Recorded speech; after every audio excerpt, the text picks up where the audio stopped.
Eh, saya dilahirkan di Jakarta. Sampai sekarang masih tinggal di Jakarta, sudah 63 tahun di Jakarta. Macet ya di Jakarta, hardang, ya, loba rengit, ya dinikmati saja. Saya dulu dilahirkan dari orang yang tidak punya, ya. Rumah saya juga kecil, hanya 4 kali 10 meter. Dindingnya juga bukan dari tembok, tapi dari papan, ya.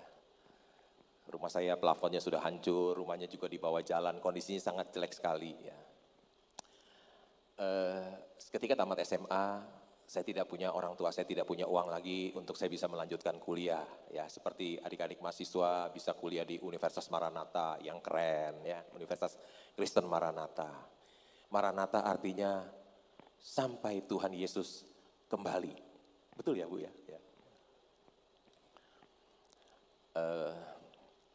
Akhirnya saya tamat SMA, saya harus bekerja, tidak bisa melanjutkan kuliah. Saya tidak seberuntung adik-adik mahasiswa yang bisa kuliah di universitas yang salah satu universitas Kristen yang terbaik di Indonesia, ya.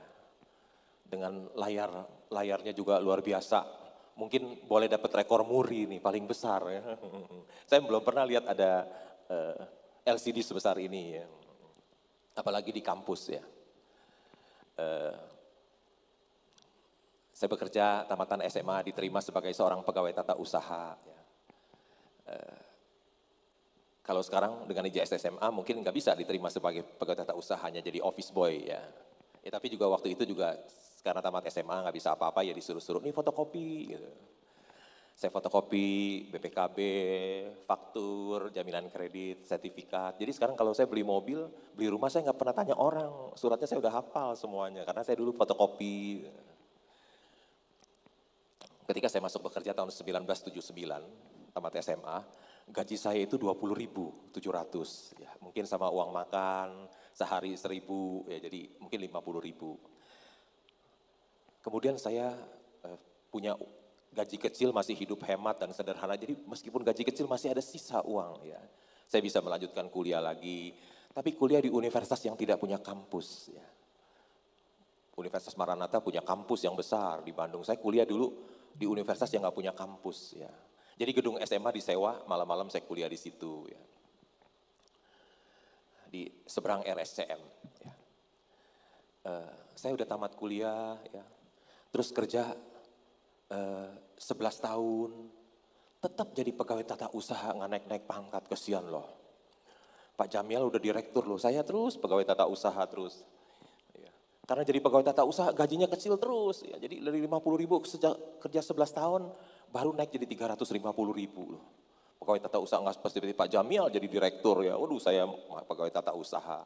Kebetulan kepala bagian saya adalah temannya Pak Jamiel, ya. 11 tahun. Ada pakto, bank-bank baru boleh diizinkan buka. Saya nasabah saya buka bank, saya diajak. Waktu itu gaji saya tahun 90, kerja 11 tahun baru 350.000. Saya diajak, saya dikasih gaji 1 juta, oh saya pindah, ya. Ada uang kesehatan tiap bulan 50.000, jadi naik 200%. Wah, saya pindah dan kerja habis-habisan loh. Nasabah saya yang kaya-kaya semua saya teleponin. Kalau dulu bunga deposito kan tinggi, nggak seperti sekarang, rendah sekali. Misalnya dulu 10%, saya kasih 12%, wah dia pindah. Beda 2% banyak juga ya, dia pindah.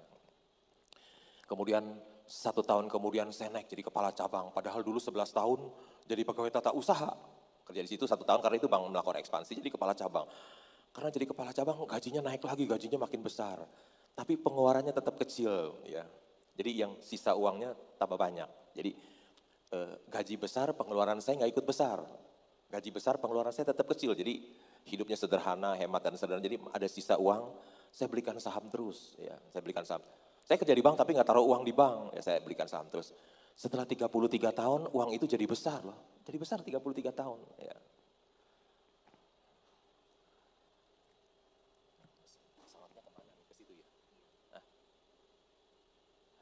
Ini ada Universitas Harvard, ya. Terkenal nih universitas salah satu yang terbaik di dunia, ya. Dikatakan ada 1% alumni Harvard yang punya uang 30 juta dolar. Kalau kali 15.000 itu 450 miliar. Ada 1%, jumlahnya kurang lebih 3.130 orang alumni Harvard yang punya uang di atas 30. Jadi yang 99% uangnya di bawah 30 juta. Hanya yang 1% aja yang jumlahnya 3.130 yang punya uang 30 juta ya, dolar. Saya kuliah ini, saya dan patung John Harvard. John Harvard itu pendiri Universitas Harvard, dia seorang pendeta, ya, seorang pendeta. Saya kuliah di Universitas di Jakarta yang tidak punya kampus. Setiap malam saya kuliah di gedung SMA PSKD di seberang RSCM yang disewa oleh universitas. Tetapi sekarang saya lebih kaya dari 99% lulusan Universitas Harvard. Berkat Tuhan itu begitu besar dalam hidup saya. Berkat Tuhan itu begitu ajaib. Apa yang gak pernah saya pikirkan, itu yang Tuhan berikan buat saya. Jadi adik-adik mahasiswa, kita tidak harus kuliah di luar negeri. Kalau kita banyak uang ya tidak apa-apa. Kalau uangnya pas-pasan jangan ke luar negeri. Nanti kasihan orang tuanya, lulus orang tuanya jadi habis duitnya ya kalau pas-pasan. Kalau Tuhan berkati kita, ya, meskipun kita kuliah di Universitas Maranatha, kalau Tuhan berkati kita bisa jadi orang yang berhasil. Ya. Mengapa saya memilih menjadi seorang investor saham? Dulu saya kerja di bank 17 tahun. Ya. Saya pikir yang paling banyak uang itu adanya di bank. Ya. Ini jumlah rekening dan nilai di perbankan kita sampai akhir Desember 2021 itu ada jumlahnya 7.546 triliun. Ya banyak ya. Dana masyarakat, dana perbankan semua ada 7.546 triliun. Coba kita lihat hari Senin yang lalu berapa kapitalisasi pasar Bursa Efek Indonesia? Itu 9.129. Jadi ternyata saham-saham yang diperdagangkan di Bursa Efek Indonesia itu lebih besar daripada dana masyarakat yang ada di perbankan kita ya. Ini 10 perusahaan di Indonesia yang terbesar. Satu BCA nilainya 982 triliun ya. BRI 682 triliun, Telkom 429 triliun, Bank Mandiri 355 triliun, Astra 234 triliun ya. Kalau kita di bursa ngomongnya nggak jutaan, nggak ngomongnya miliaran tapi triliun ya, karena ada uang yang besar di bursa itu ya. Nah ini Apple ya, ini perusahaan yang paling mahal, harganya 2.800 triliun dolar ya. Jadi kalau dikalikan 15.000 jadi berapa tuh? Banyak banget nggak kehitung, bingung hitungnya. Kalau 2.826 kali 15.000 itu berapa? Itu baru satu perusahaan, belum yang lain itu. Wah ini saya di Apple.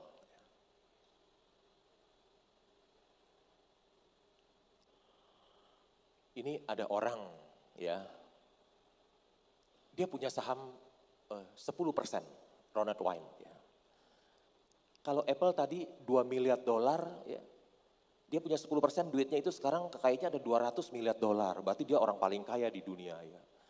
Tapi sayang, kesalahannya hanya impatient, tidak sabar. Kesalahannya itu aja.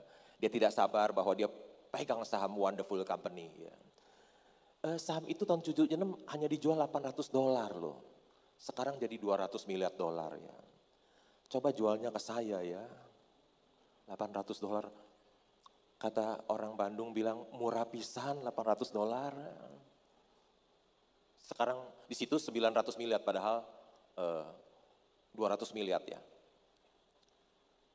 Harta karun kekayaan terbesar yang ada di dunia adanya di pasar modal bukan di bawah laut. Nilainya nyata dan transparan. Sangat disayangkan bila ada orang yang tidak mengenal pasar modal ya. Kalau Bapak Ibu sekalian ingin menjadi orang yang kaya, pasar modal lah tempatnya. Sangat disayangkan loh kalau Bapak Ibu sekalian dalam hidup ini tidak kenal tentang pasar modal. Ya. Di situ ada uang yang sangat besar, ada uang yang sangat besar. Sangat disayangkan kalau Bapak Ibu sama sekali dalam hidup ini tidak kenal pasar modal. Ya. Justru kalau Bapak Ibu ingin jadi kaya, pasar modal lah tempatnya. Di situ ada uang yang sangat besar. Nggak mau kenal pasar modal? Sangat disayangkan. Nggak apa-apa sih, cuman sangat disayangkan aja. Wah ini pembungkus Indomie ya. Saya ketika ada di Abu Dhabi, saya foto pembungkus Indominya ada huruf Arab ya. Mengapa saya memilih berinvestasi di bursa saham? Karena perusahaan publik itu menghasilkan produk dan jasa bagi hidup kita. Saya tidak usah jelaskan lagi, tadi Pak Efrel sudah jelaskan. Mengapa saya berinvestasi di Bursa Efek Indonesia? Karena perusahaan publik menciptakan banyak lapangan pekerjaan. Lihat tuh, ada di Astra itu ada 214.000 orang karyawannya. 214.000 yang mendapatkan kesejahteraan dari Astra Internasional. Belum dia punya turutannya seperti suppliernya, dealernya, wah jadi berapa juta, banyak sekali ya. Makin banyak lapangan pekerjaan tercipta, makin sejahtera bangsa dan negara kita. Ya. Makin besar Bursa Efek Indonesia, makin sejahtera bangsa dan negara kita. Ada banyak lapangan pekerjaan tercipta. Kalau dulu yang namanya pahlawan itu adalah orang-orang yang berani melawan penjajah Belanda. Ya. Kalau sekarang siapa sih? Kita sudah merdeka, siapa yang boleh disebut sebagai pahlawan? Menurut saya adalah orang-orang yang bisa memberikan kesejahteraan kepada banyak orang. Itu adalah pahlawan. Ya. Perusahaan publik banyak memberikan kesejahteraan kepada masyarakat. Ya. Jadi para pemilik perusahaan publik, perusahaan, para eksekutif, dan para pemegang saham mereka adalah pahlawan-pahlawan pada masa sekarang. Ya. Lihat tuh, ada jutaan lapangan pekerjaan tercipta. Ya, ada jutaan lapangan pekerjaan tercipta. Lapangan pekerjaan tercipta, masyarakat kita jadi makmur, kita jadi tinggal di Indonesia jadi aman. Ya. Mengapa, yang keempat, mengapa saya memilih menjadi seorang investor saham? Karena perusahaan publik itu adalah pembayar pajak yang besar. Ya. Ini contoh Gudang Garam. Ya. Tahun 2021 dia bayar cukai 91 triliun. Tahun 2020 membayar cukai 78 triliun. Belum pajak penghasilan badan ya. Jadi dalam 2 tahun ini Gudang Garam itu sudah membayar pajak. Itu aja sudah 170 triliun 2 tahun ya. Pajak dipakai untuk apa? Untuk pembangunan, untuk membantu rakyat miskin dan lain-lain. Ya.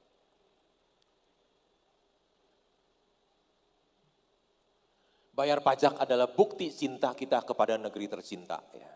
Kalau dulu kita ingin membuktikan cinta kita kepada negeri tercinta ini, kita harus sampai mengorbankan nyawa kita melawan penjajah Belanda. Sekarang nggak perlu korbankan nyawa. Ya. Bayar pajak yang benar, itu sudah membuktikan cinta kita kepada negeri tercinta. Ya. Jangan sampai kita sembunyikan penghasilan kita nggak bayar pajak, kita tungguin amnesti, pengampunan, baru ikut pengampunan. Jangan ya. Bayar pajak yang benar itu bukti kita, cinta kita kepada negeri tercinta. Bangga bayar pajak. Ini Warren Buffett, investor saham, mendapat penghargaan dari Presiden Amerika.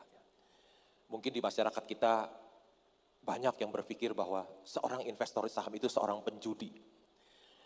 Tapi mungkin kita tidak pernah berpikir bahwa seorang investor bisa juga jadi pahlawan. Ya. Bursa Efek Indonesia menawarkan imbal hasil tertinggi di antara bursa utama dunia bagi investor saham jangka panjang. Bursa Efek Indonesia memberikan imbal hasil tertinggi bagi investor jangka panjang. Bersyukur saya ada di dalamnya. Ya. Saya kerja di bank 17 tahun, tapi saya tidak taruh uang di bank. Karena apa? Karena bunganya kecil. Barang-barang naik ya. Bunga bank berapa sekarang? 3% kali ya? Saya nggak tahu karena saya nggak pernah deposito. Ya. Barang-barang naik, minyak goreng aja dari 14.000 udah 25.000. Ya. Kalau kita taruh uang di bank, uang kita tambah hari tambah kecil. Jadi kalau kita taruh uang kita di bank, kita sepertinya membuat diri kita miskin secara pelan-pelan, digerogoti oleh inflasi, makin kecil. Jadi uang kita itu harus kita investasikan. Ya. Saya juga tidak beli obligasi karena obligasi juga bunganya tidak besar. Saya juga tidak beli emas ya karena emas tidak produktif ya. Ini perkataan Warren Buffett, dia bilang, when we took over Berkshire, it was selling at 15 a share and gold was selling at 20 ya. Waktu dia beli saham Berkshire itu harganya lebih murah dari emas. Emas 20, harga saham Berkshire itu cuma 15 kata Warren Buffett. Tapi tahun 2019 emas 1.250, sekarang 1.800-an ya. Berkshire 300.000, jadi lebih menguntungkan pegang saham daripada pegang emas, kata Warren Buffett. Saya juga tidak pegang dolar ya, padahal rupiah terus melemah terhadap dolar ya. Saya tidak pegang ya.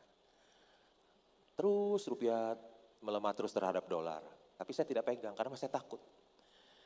Biasanya orang yang pegang dolar itu selalu mengharapkan yang buruk yang terjadi ya. Jadi saya takut, saya nggak mau pegang dolar ya. Dia kalau situasi yang buruk terjadi dia senang, rupiah melemah, dolarnya menguat ya. Saya lebih suka pegang saham ya. Karena orang yang pegang saham itu selalu mengharapkan yang baik ya. Kalau Covid datang, waduh hancur sahamnya, hancur lebur ya.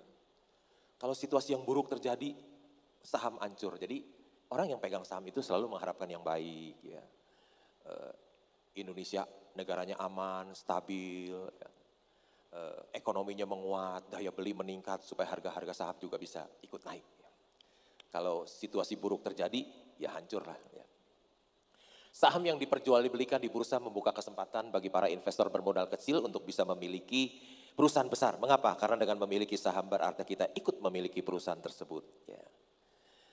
Kalau kita mempunyai keuangan yang terbatas, uang yang terbatas, kemampuan yang terbatas untuk mendirikan perusahaan sebesar seperti Astra Internasional, seperti BCA hampir tidak mungkin, hampir tidak mungkin. Tapi dengan adanya Bursa Efek Indonesia memungkinkan kita yang uangnya terbatas, kemampuan kita terbatas bisa memiliki perusahaan yang hebat, ya, bisa memiliki perusahaan yang hebat. Kita bikin nggak bisa, tapi kita bisa memilikinya karena ada Bursa Efek Indonesia. Nah, sekarang kita sudah tahu rahasianya untuk memaksimalkan keuntungan investasi, saham is the best choice. Ya. Saham is the best choice. Ya. Tapi kata-kata saya ini hampir tidak dipercaya oleh 99 masyarakat kita. Ya. Masyarakat kita kalau punya uang, dia masih taruh uang di bank atau dia belikan properti. Ya. Jadi 99 masyarakat kita tidak percaya kata-kata ini, saham is the best choice. Ya. Tidak percaya. Ada fatwa dari MUI beli saham itu halal ya. Tapi katanya Bitcoin haram untuk investasi. Ada dua orang kaya nih ya. Dia tidak pakai jam tangan Rolex ya. Dia tidak pakai berlian karena the goal is to be rich not to look rich ya. Dia tidak pakai jam tangan Rolex ya. Kalau belum lama saya ikut pesta dari satu orang ya, makan. Terus saya nggak tahu ya. Saya pakai jam tangan Seiko yang sudah saya pakai dari tahun 2005, 17 tahun. Masih saya pakai karena nggak rusak-rusak. Saya nggak tahu orang yang duduk di sebelah saya itu, teman saya baru kasih tahu, Pak, orang yang duduk di sebelah Bapak itu, dia pakai jam tangan 2 miliar loh. Tapi memang dia orang kaya sih ya. Crazy rich ya. Dia bilang, the goal is to be rich, not to look rich. Ya. Karena tujuannya adalah menjadi kaya, bukan kelihatan kaya. Ya. Menjadi kaya itu penting, kelihatan kaya tidak penting. Ya. Menjadi kaya itu penting, kelihatan kaya tidak penting. Tapi banyak sekali orang lebih suka kelihatan kaya daripada menjadi kaya. Ya. Masyarakat lebih suka kelihatan kaya daripada kaya beneran. Ya. Tapi karena ingin kelihatan kaya, menghabiskan uang banyak, sehingga nggak bisa kaya jadinya. Ya. Ini Mike Tyson. Ya. Dia dulu orang susah, karena jadi juara tinju dunia, dia jadi kaya. Ya.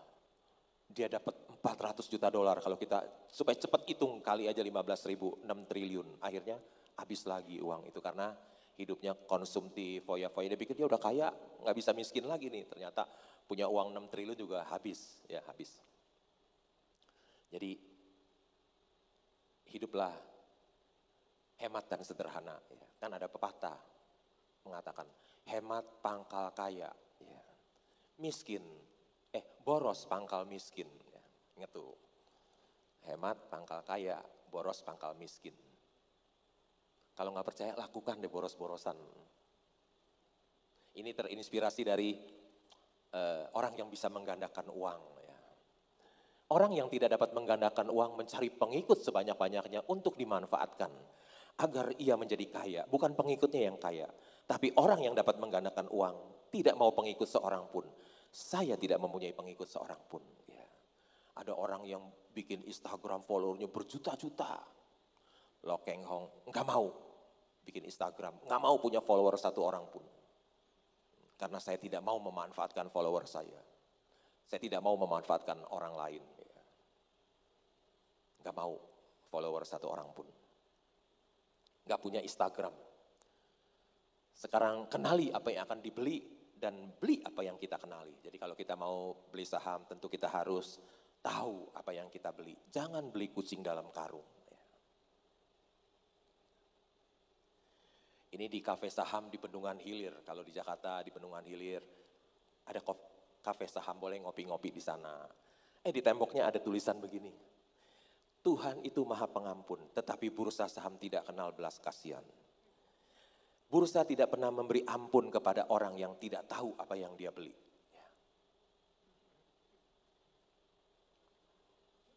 Kafe saham di Bendungan Hilir, jangan lupa ya, Tete Tami nanti mampir. Tapi bukan saya punya loh, punya teman. Apa yang harus kita perhatikan kita membeli saham? Ya, jangan pernah membeli saham perusahaan yang dikelola orang yang tidak jujur dan tidak berintegritas. Kalau Anda mempercayakan uang Anda kepada orang seperti ini, uang Anda akan habis. Ya, satu, jangan pernah membeli saham perusahaan yang dikelola orang tidak jujur dan tidak berintegritas. Jangan. Ya, kalau saudara tahu orang ini nggak benar, jangan beli. Belilah perusahaan yang usahanya bagus. Inti contoh perusahaan yang bidang usahanya jelek, keren tapi jelek. Ya. Garuda Indonesia. Malah pindah. Ini tahun 2017, nggak ada belum COVID loh. COVID mulai 2020. Rugi 200 yang paling bawah ya. Rugi 213 juta dolar ya, paling bawah 2017. Belum COVID udah rugi 213 juta dolar. Tahun 2018 juga belum COVID, rugi 175 juta dolar. Tahun 2019 rugi 38 juta dolar ya. Rugi yang dapat diatribusikan kepada pemilik entitas induk. Tahun 2020 ketika ada COVID ruginya 2,4 miliar dolar. Kalau dikalikan 15.000 berapa tuh 2,4 miliar dolar? Banyak deh. Kok maju sendiri? Tahun 2021 rugi lagi. 1,6 miliar dolar. Jadi 2 tahun udah rugi 4 miliar dolar loh. Kali 15.000 berapa? Padahal Garuda itu penumpangnya banyak, tarif tiketnya mahal, tetap rugi. Karena rugi jangan beli, jangan pernah beli. Belilah usaha yang untungnya besar, jangan beli untung yang kecil ya. Ini Pak Peter Gonta yang ngomong, jadi bukan saya ya yang ngomong, Pak Peter Gonta dia bilang, Komisaris Garuda Peter Gonta sebut Khairul Tanjung rugi 11 triliun. Waduh, kasihan banget rugi 11 triliun ya. Coba sebelum beli ngomong sama saya, pasti nggak bakalan beli. Belilah perusahaan-perusahaan yang untungnya besar dan bertumbuh. Ya, ini contohnya BCA ya. Tahun 2017 labanya 23 triliun, 2018 25 triliun, 2019 28 triliun, 2020 ada COVID, turun banyak kredit macet. Turun juga masih gede, masih 27,1 triliun. 2021 loncat lagi labanya bertumbuh 31,4 triliun. Ya. Memiliki perusahaan yang untung besar, seperti memiliki mesin pencetak uang. Wah enak ya. Kalau kita cetak uang, ditangkap polisi loh. Tapi kalau kita memiliki perusahaan yang untung besar, sama aja kita memiliki mesin pencetak uang. Sama. Ini contoh harga saham IPO BCA ya. Ini bukan rekomendasi membeli ya atau menjual. Ini hanya contoh, nggak boleh bukan rekomendasi membeli atau menjual ya, contoh. Harga IPO BCA 1.400 tahun 2022 tahun yang lalu ya. Sudah di split 4 kali, 1 jadi 2, 2 jadi 4, 4 jadi 8, split 5 jadi 40 ya. Jadi saham yang satu dulu sekarang udah jadi 40 lembar karena dipecah-pecah sahamnya.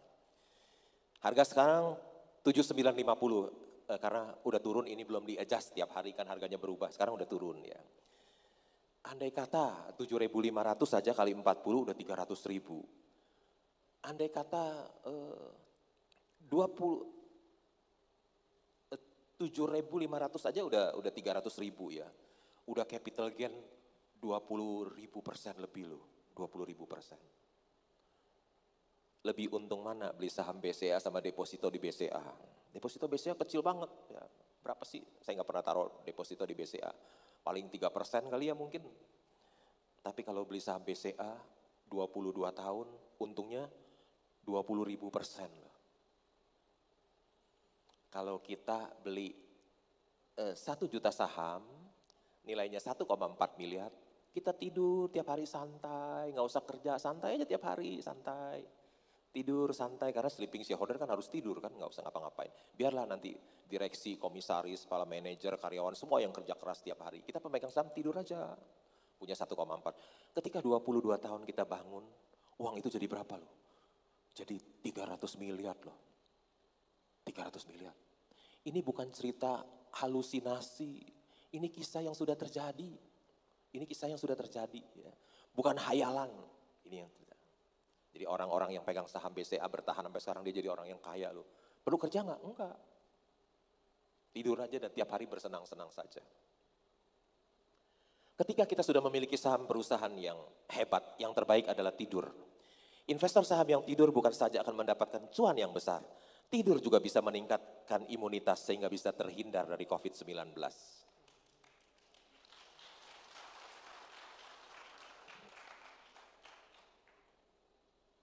Belilah perusahaan yang valuasimu murah. Ini juga bukan rekomendasi membeli atau menjual, ini hanya contoh kasus saja ya. Ini ada Bank CIMB, harga sahamnya 1040 ya. Terus labanya 3 bulan 1,1 triliun, ya, 1,1 triliun labanya. Harga pasarnya cuma 26 triliun ya. Perusahaannya market cap-nya itu di bursa sekarang dihargai 26 triliun. Tapi 3 bulan labanya 1,1 triliun. Kalau kita kaliin 4 aja, udah 4,8 triliun. Labanya 4,8 triliun, harga market cap-nya 26 triliun. Ya. Sedangkan kalau kita lihat yang satu lagi, Bank Jago. Ya. Harga sahamnya 9.000, market cap-nya 124 triliun. Labanya cuma 18 miliar. Tadi Bank CIMB labanya 1,1 triliun, ini cuma 18 miliar. Kalau kali 4 juga paling 80 miliar, tapi kapitalisasi pasarnya 124 triliun. Ya. Ini contoh valuasi yang murah dan mahal. Ya. Tapi ini bukan rekomendasi membeli dan menjual, ini contoh kasus saja untuk pembelajaran. Ya.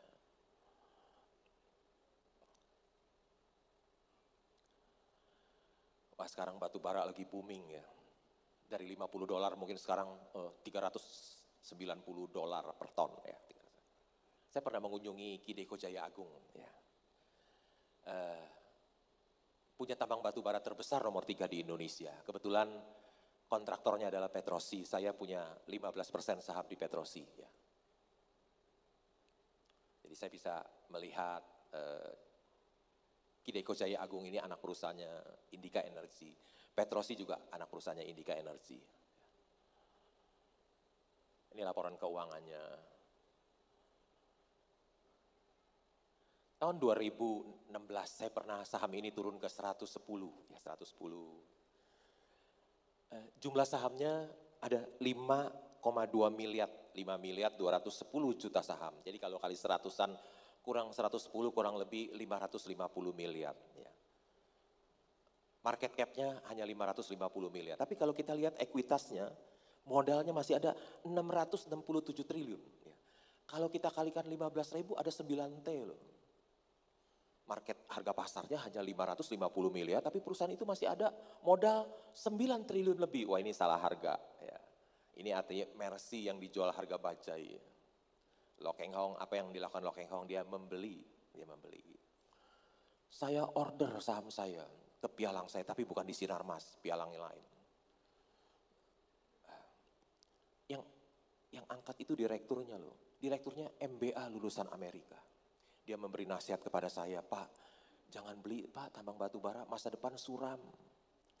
Dia tulus nasihatin saya loh, bukan mau jeblosin saya. Dia tulus. Dia benar-benar tulus menasihati saya, jangan beli Pak. Tambang batu bara masa depan suram.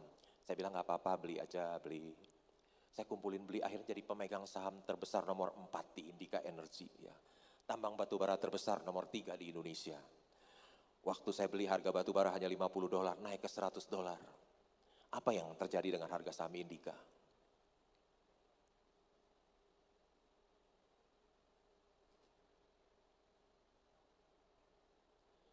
Harga sahamnya dari 106. Dalam 2 tahun dia naik jadi 4.550. Naik 4.000% lebih loh. Ya. Dan ketika dia naik, saya take profit ya. Saya jual kepemilikan saya. Wah, saya memperoleh keuntungan yang besar karena saya pemegang saham nomor 4 waktu itu dan harga sahamnya 2 tahun naik 4.000%. Invest in bad time and sell in good time and you will get rich. Ya. Ini pepatah yang sederhana, kalau kita lakukan kita bisa jadi orang kaya loh. As simple as that, ya, sederhana seperti itu. Mau jadi kaya itu mudah loh. Kalau in bad time, waktu bad time, semuanya murah, semuanya murah. Kita beli ini invest. Tapi nanti satu hari dia pindah jadi good time. Semuanya jadi mahal naik, kita jual dan kita jadi orang kaya. Menjadi orang kaya itu as simple as that. Semudah seperti itu. Ya.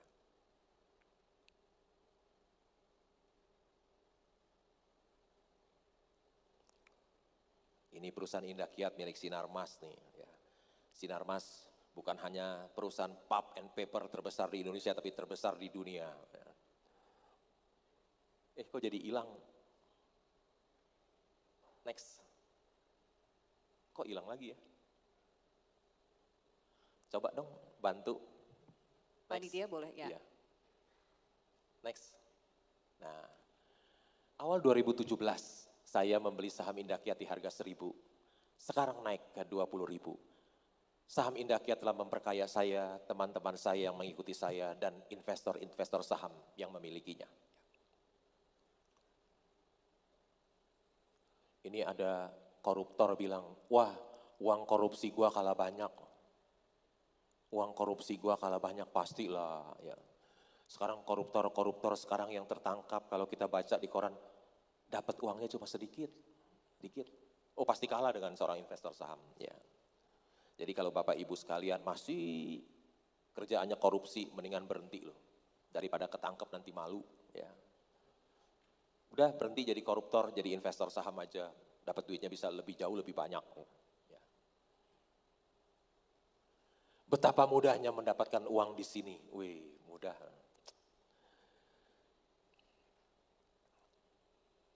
Nggak usah kerja keras, kita jadi sleeping shareholder santai aja tiap hari. Ya. Dapat uang banyak.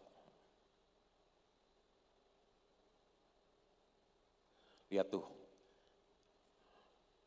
Gokil, kata wartawan CNBC. Gokil. Warren Buffett, cuan gede 1.720 triliun dari Apple. Waduh.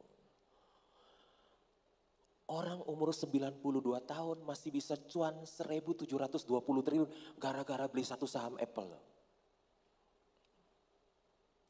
Coba mau dagang apa yang bisa untung 1.720 triliun? Coba, bisa ada nggak ketemu?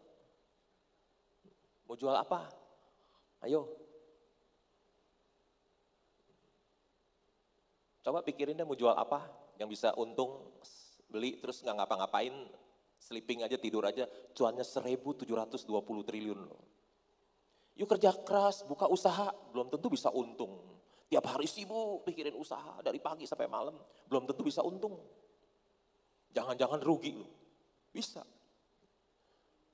Udah gitu orang 92 tahun masih bisa cuan loh 1.720 triliun loh. Begitu mudah mendapatkan uang di bursa efek.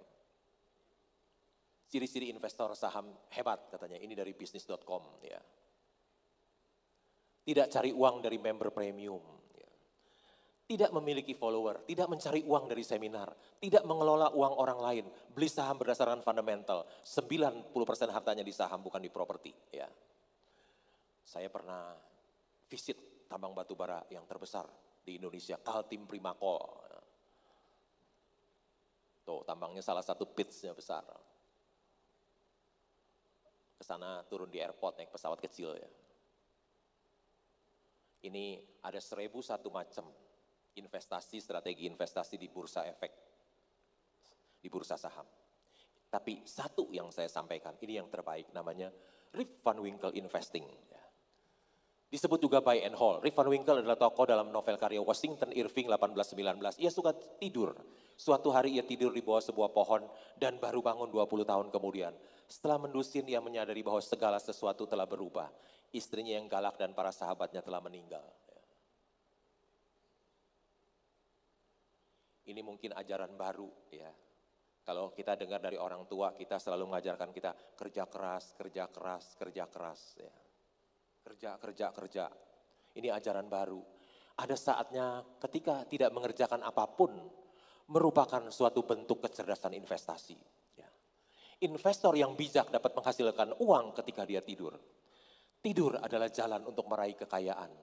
Tidak bertindak adalah suatu tindakan yang bagus jika kita sudah memiliki saham perusahaan hebat. Ya. Ajaran baru nih. The Tao of Warren Buffett. Ya. Buku itu sudah saya baca 6 kali, mungkin akan baca sampai 10 kali. Makin baca, makin dapat, ajarannya makin meresap. Strategi Warren Buffett ke-44 ya. Do nothing investing. Ya. Warren Buffett dan partnernya Charlie Munger mempraktekkan do nothing investing. Ya. Wah, dia jadi salah satu orang terkaya di dunia dengan uang $100 miliar hanya melakukan do nothing investing. Investasi yang tidak melakukan apa-apa. Hanya santai aja. Ya, strategi Warren Buffett ke-7. Tidur itu kaya. Ya. Our portfolio show little change. We continue to make more money when snoring than when active. Ya. Warren Buffett bilang gitu loh. Portofolio dia itu berubahnya sedikit. Ya. Dia mendapatkan lebih banyak uang ketika dia ngorok daripada dia aktif. Ya. Enak ya. Kita aktif dapat uangnya sedikit. Kita ngorok tidur dapat uangnya banyak. Kenapa kita harus tidur? Karena kalau nggak tidur kita akan tergoda untuk menjual saham kita. Baru naik sedikit, udah nggak tahan udah jual, take profit. Kapan kita jadi long term? Ketika saham kita nyangkut, baru kita jadi long term. Kalau saham kita naik sedikit udah nggak tahan, udah buru-buru jual. Wah happy, seneng, cuan sedikit happy. Cuan rugi banyak, hold terus. Jadi orang investor saham itu, biasanya pemain saham itu dia orang yang berani rugi, takut untung. Rugi pegang terus, untung buru-buru jual. Weh, Warren Buffett tidur itu kaya katanya. Our portfolio show little change. We continue to make more money when snoring than when active. Gak pernah dengar kan? Lu aktif bekerja sama dia tidur, dia lebih kaya lu ketika dia ngorok. The big money is not in buying and selling the stock, but in waiting. Ini kata Charlie Munger, Warren Buffett yang usianya lebih tua lagi dari dia. Ya. The big money is not in buying and selling the stock, but in waiting. Ya. Kalau Anda simpan, beli dan simpan, Anda akan kaya. Ya. Tapi kalau Anda trading, apalagi scalping, sekuritas Anda yang akan kaya. Ya.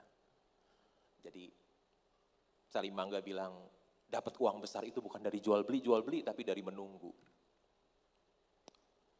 When Jeff Bezos met Warren Buffett. Warren, your investing strategy is so simple. Why doesn't everybody just copy you? Because nobody wants to get rich slow. Ya nggak mau kaya pelan-pelan, maunya cepat, instan. Ya. Lu tahu nggak? Jeff Bezos bilang, your investment strategy is so simple. Bukan simple loh, so simple. Artinya terlalu mudah. Orang tinggal copy aja. Strategi Warren Buffett sangat mudah. Apa yang kita lakukan itu terlalu mudah. Tinggal copy aja. Nggak usah pakai teori EV EBITDA, nggak usah pakai teori discounted cash flow, nggak usah. Sederhana aja, cuman price earning ratio rendah, price to book ratio rendah, pakai pendekatan dividen yield, makin sederhana, makin akurat. Makin sulit, makin tidak akurat. Ya. Supaya dia dibayar mahal, jadi bikin yang sulit-sulit. Padahal nggak akurat. Kenapa dia bikin yang sulit-sulit, yang akurat? Karena supaya dibayar mahal. Ya. Padahal yang sederhana itu, yang simple, justru itu yang lebih akurat, lebih sempurna. Saya tidak punya hutang, mengapa saya tidak mau berhutang? Karena orang yang berhutang ketika krisis datang, seperti pandemi COVID-19 akan mengalami kesulitan dan kebangkrutan. Tetapi orang yang tidak punya hutang akan kuat bertahan. Ya, saya tidak punya hutang 1 rupiah pun. Dalam dunia saham ada 2 pendekatan, satu fundamental, satu technical. Analisis fundamental memperhatikan kondisi kandang dan kesehatan sapinya. Sapi adalah analogi untuk perusahaan dan kondisi kandang adalah kondisi pasar modal. Analisis technical hanya memperhatikan pergerakan ekor sapi. Ekor adalah analogi untuk harga saham. Baginya kondisi kandang dan sapinya tidak penting, bahkan mungkin ia tidak peduli. Sapinya sakit atau lagi bete, yang penting ekornya masih bergerak naik turun. Ini ada buku Intelligent Investor karangan Benjamin Graham. Benjamin Graham itu adalah gurunya Warren Buffett di Columbia University di New York. Warren Buffett ketika usia dia 19 tahun, tahun 1949, dia sudah baca buku ini. Dia lihat, orang ini hebat sekali ya, saya mau berguru sama dia. Ternyata dia adalah dosen di Columbia University. Dia langsung berangkat ke sana, kuliah di sana. Di buku ini, di pengantar buku ini ada dikatakan mengenai pendekatan teknikal. Ya.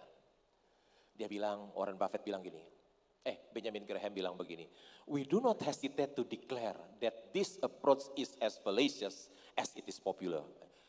Kami tidak ragu-ragu untuk menyatakan, dia bilang loh, kata Benjamin, kami tidak ragu-ragu untuk menyatakan bahwa pendekatan teknikal itu fallacious. Karena saya nggak pernah kuliah di luar negeri, jadi saya buka kamus Hasan Sadli, bahasa Inggris Indonesia. Ternyata Hasan Sadli menerjemahkan kata fallacious ini adalah tidak benar, keliru dan menyesatkan. Ya, pendekatan teknikal itu tidak benar, keliru dan menyesatkan. Itu kata Benjamin Graham, gurunya Warren Buffett. Kalau Bapak Ibu tidak percaya, lakukan saja selamanya. Tidak apa-apa, yang rugi saudara sendiri bukan saya. Saya sudah kasih tahu apa yang Benjamin Graham katakan. Ini buku yang terbaik ya.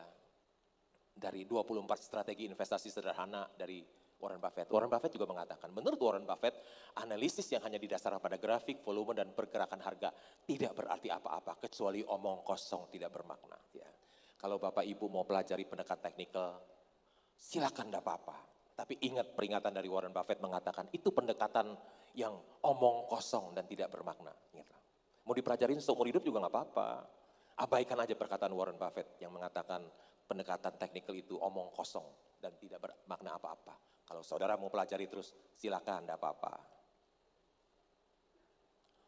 Ini strategi Warren Buffett ke-55 mengatakan tidak perlu analisis teknikal. I realized that technical analysis didn't work. Saya dapat kehormatan, ya, membuka perdagangan saham yang nilainya 9.000 triliun itu.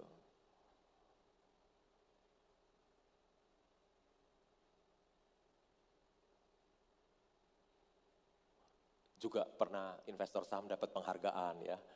Itu di sebelah saya Menteri Kesehatan, di sebelah saya yang rambutnya panjang itu Wakil Presiden Direktur Indofood, mantunya Lim Sulyong ya, Franciscus Werirang.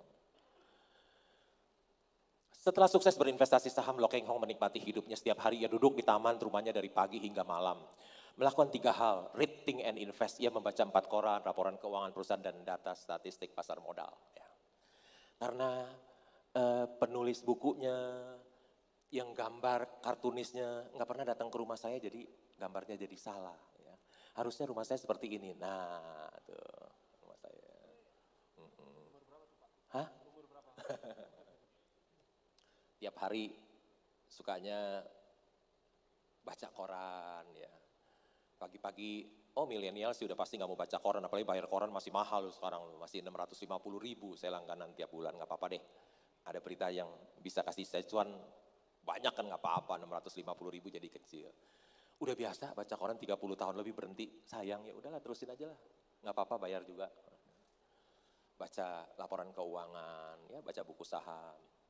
Sebuah patung inspiratif dari Jepang menunjukkan bahwa bobotmu tidak ditentukan oleh ukuran tubuh, tapi dari berapa banyak buku yang kamu baca. Ya. Anak kecil baca buku 4 lebih berat daripada orang gendut yang baca bukunya 1. Ya. Orang yang banyak membaca, dia jadi banyak tahu. Orang yang banyak tahu dia dekat dengan kepintaran. Orang yang dekat dengan kepintaran, dekat dengan kekayaan. Membaca adalah sumber inspirasi. Pepatah bahasa Indonesia mengatakan, membaca adalah jendela dunia. Pepatah bahasa Mandarin mengatakan, Su li ziyu huang jing u.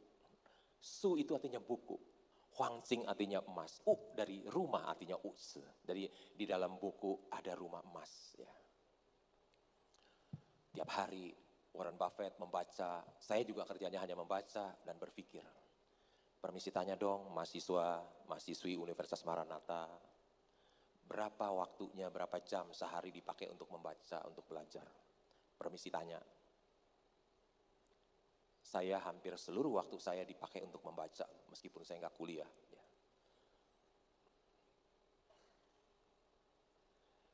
You have to read a zillion corporate annual report and their financial statement. Ini Warren Buffett loh. Baca annual report, zillion itu saya nggak tahu bahasa Indonesianya apa. Udah saya tafsir sendiri aja. Artinya banyak sekali. Artinya banyak sekali. Kalau orang Bandung bilang loba pisan, ya betul, loba pisan. Zillion. Ya. Warren Buffett tiap hari bacanya laporan keuangan. Ya. Saya kasih tahu rahasia. Ya. Kalau ingin jadi seorang investor saham yang berhasil, bacalah laporan keuangan. Anda tidak akan bisa menjadi seorang investor saham kalau Anda tidak baca laporan keuangan. Saudara nggak mungkin bisa jadi seorang investor saham, apalagi pakai yang lain-lain. Ya, itu ajaran sesat semuanya. Yang benar adalah bacalah laporan keuangan. Ya. Ikut Warren Buffett, kalau mau kaya, ikut Warren Buffett yang sudah terbukti kaya. Yang lain omong doang. Minta seminar mahal-mahal, padahal yang diajarkan ajaran sesat. Ya. Itu pinter-pinter ngomong orangnya, itu hanya tong kosong nyaring bunyinya. Ya. Mau jadi investor saham, syaratnya hanya satu, baca laporan keuangan, jadi kita tahu apa yang kita beli. Udah dikasih tahu nih rahasia sukses. Berusia 100 tahun tapi masih dibutuhkan, mau kerja sampai 100 tahun, nggak pensiun kerja terus. Tadi udah dikasih tahu sama Sekar ya kalau nggak salah ini ya. Tuh, if you don't find a way to make money while you sleep, you will work until you die. Kalau Anda tidak bisa menghasilkan uang ketika tidur, Anda harus kerja loh sampai mati, kerja terus. Nggak boleh berhenti, begitu Anda berhenti langsung miskin. Dikatakan ada 5 hal yang saya tidak punya. Apa sih yang kebanyakan orang punya yang saya tidak punya? 1, saya tidak punya kantor loh. Ya, ini teman-teman kita dari Sinarmas semuanya tiap hari ngantor di Sinarmas, saya nggak punya kantor. Tiap hari di rumah. Oh ternyata saya, pemerintah suruh WFH, saya udah duluan WFH loh. Saya sudah WFH 26 tahun, orang-orang baru 22 tahun aja udah, waduh rasanya udah nggak kerasan ya. Loh Keng Hong sudah WFH 26 tahun nggak punya kantor.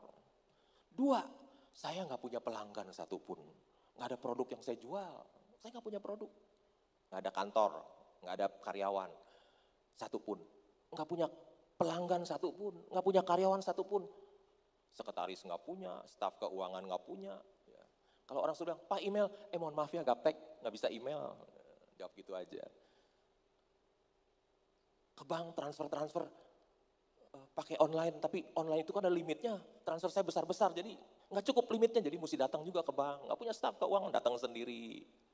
Jadi kenal tuh sama orang bank semuanya. Nggak punya apa lagi ya? Saya nggak punya bos satu orang pun loh. Saya nggak punya partner satu orang pun, sendirian.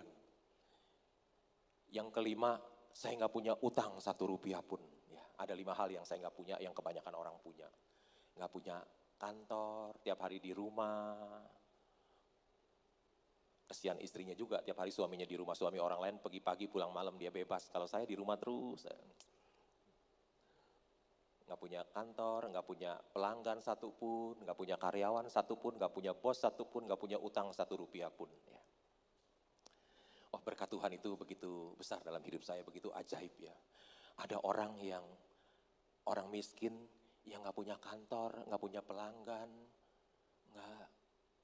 nggak punya bos, nggak punya hutang, bisa jadi seorang triliuner loh, seorang miskin yang menjadi triliuner. Berkat Tuhan itu begitu besar, berkat Tuhan itu begitu ajaib dalam hidup saya. Apa yang gak pernah saya pikirkan, itu yang Tuhan berikan buat saya. Harta melimpah, ada satu hal yang tidak bisa dibeli oleh miliar. Warren Buffett bilang, uangnya ada 100 miliar dolar. Ada satu yang dia gak bisa beli, apa? Waktu katanya. Waktu yang dia gak bisa beli. Di dunia ini ada 4 macam orang. Orang yang pertama, orang yang banyak waktu tapi tidak punya uang. Siapa dia? Pengangguran. Ya. Hidupnya jadi penalu buat orang lain. Orang yang kedua, orang yang banyak uang tapi tidak punya waktu. Siapa dia? Dia adalah pengusaha, para profesional. Yang ketiga adalah orang yang tidak punya waktu dan tidak punya uang. Siapa dia? Dia adalah yang gajinya kecil, UMR, habis bulan duitnya juga habis. Ya. Dan orang yang ketiga ini yang tidak punya waktu, tidak punya uang, jumlahnya paling banyak, signifikan paling banyak. Yang keempat adalah orang yang bukan hanya punya uang banyak, tapi juga punya waktu banyak. Dia siapa? Dia adalah sleeping investor, investor yang tidur.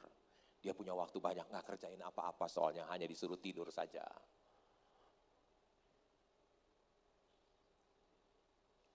Waktu bukan uang, waktu lebih bernilai dari uang. Uang yang kita belanjakan bisa kita cari lagi, tetapi waktu kita yang telah berlalu tidak bisa kembali lagi. Waktu adalah hidup kita. Seorang investor saham bisa memiliki banyak uang dan banyak waktu. Punya dua, seorang investor saham. Dua-duanya punya. Being rich is having money, being wealthy is having time. Kerjanya apa? Katanya kerjanya sekarang Lokeng Hong gak ada kerjaan ya, jalan-jalan aja, traveling. Ya. Oh sampai ke sini loh, Cape of Good Hope. Ya. Waktu kita SD itu ada pelajaran Tanjung Harapan. Ya. Letaknya jauh di benua Afrika paling ujung. Ya. Ada Tanjung Harapan, sampai ke Tanjung Harapan. Ya. Jauh loh ke sini, udah sampai gak ada apa-apa ya. Itu gak ada apa-apa, bagusan ke Ancol, deket lagi banyak macam-macam ya. Kenapa ya namanya terkenal di Tanjung Harapan sampai ke buku di SD kita baca. Pernah ikut shareholder meeting di Berkshire Hathaway di Omaha bersama dengan Warren Buffett. Ya. Ini rumahnya Warren Buffett ya, di Omaha. Orangnya sederhana. Pas waktu saya datang, di seberangnya, percis seberangnya loh, hadap-hadapan begini loh percis. Ada pelang dijual. Oh, saya bilang, apa ini rumah ini untuk saya ya? Kemudian saya berpikir bulan Maret 2020 saya mau terbang ke situ saya bayar. Kan kalau beli dolar kan maksimum 25.000. Saya minta Pak Jamil, Pak, Bapak bantuin saya ya. Pakai dari grup Indakiat lah yang jual ke saya atau siapa. Saya perlu uang dolar besar ya buat beli rumah di situ. Ya, udah siapin uang. Pak Jamil bilang, ya siap saya bantu. Ya, sahabat saya soalnya. Siap saya bantu. Covid datang Maret 2020 jadi saya tunda keberangkatan. Saya nggak jadi deh. Kalau nggak saya hampir jadi Warren Buffett neighbor, tetangga orang hadap-hadapan tiap hari ketemu. Tapi sekarang udah tertunda 2 tahun. Ya. Udah tertunda 2 tahun, terus katanya di Amerika banyak orang benci orang Asia, jadi takut ke Amerika. Ya. Jadi keinginan itu mulai berkurang. Wah, katanya Warren Buffett suka makan steak goret. Ya. Saya datang rame loh. Hari biasa, seperti restoran Pandan Wangi. Ya, tadi saya makan di Pandan Wangi, rame, penuh. Itu makan di steak goret juga penuh. Saya tahu melalui baca buku Warren Buffett suka makan di steak goret di private room. Ya. Terus saya tanya manajer, ada tempat private roomnya Warren Buffett biasa duduk situ? Ada, dia bilang, kosong kamu mau duduk situ? Ya boleh deh, saya duduk situ, saya makan steak. Ya. Cuman orang bule makannya berat tuh segitu tuh. Gede banget, makan separuh, udah gak habis, rasanya mual gitu ya. Oh, ada istrinya John McCain datang ke Indonesia. John McCain itu kandidat presiden Amerika yang kalah sama Obama. Ya. Dia datang, investor saham diundang makan malam loh sama beliau. Ya. Tuh istrinya John McCain. Wah saya berkesempatan melihat Gosowong Gold Mine, tambang batu bara, tambang emas di Halmahera. Ya. Halmahera. Saya bisa lihat bagaimana emas itu diambil, ya, diledakkan pakai bom, batuannya diambil, diolah, dibakar sampai jadi emas murni. Wah prosesnya saya lihat semuanya, tinggal 4 hari di Halmahera. Ya. Wah ini yang punya Raja Emas, ya. Punya emas 1 gunung. Ya. Saya pergi ke sana naik private jet, tapi bukan saya yang bayar, beliau yang bayar, karena dia punya emas segunung kan. Saya diundang ya saya datang. Ya. You will never change your life until you change something you do daily. The secret of your success is found in your daily routine. Jadi rahasia suksesmu itu tergantung dari apa yang kau kerjakan setiap hari. Jadilah pelaku pasar modal yang berintegritas dan beretika, maka Anda akan dihormati masyarakat. Ini dia idola saya, investor saham sukses yang terhormat, tidak tipu sana sini. Karena adanya corona, pemerintah menganjurkan agar melakukan studi dan work from home. Ternyata ini sudah saya lakukan selama 26 tahun. Karena udah dulu pertama-tama COVID tahun 2020 kan sekarang udah 2 tahun. Jadi itu belum dirubah, masih 24, sebetulnya sudah 26 tahun. Ya. Kekayaan Warren Buffett tembus 100 miliar dolar.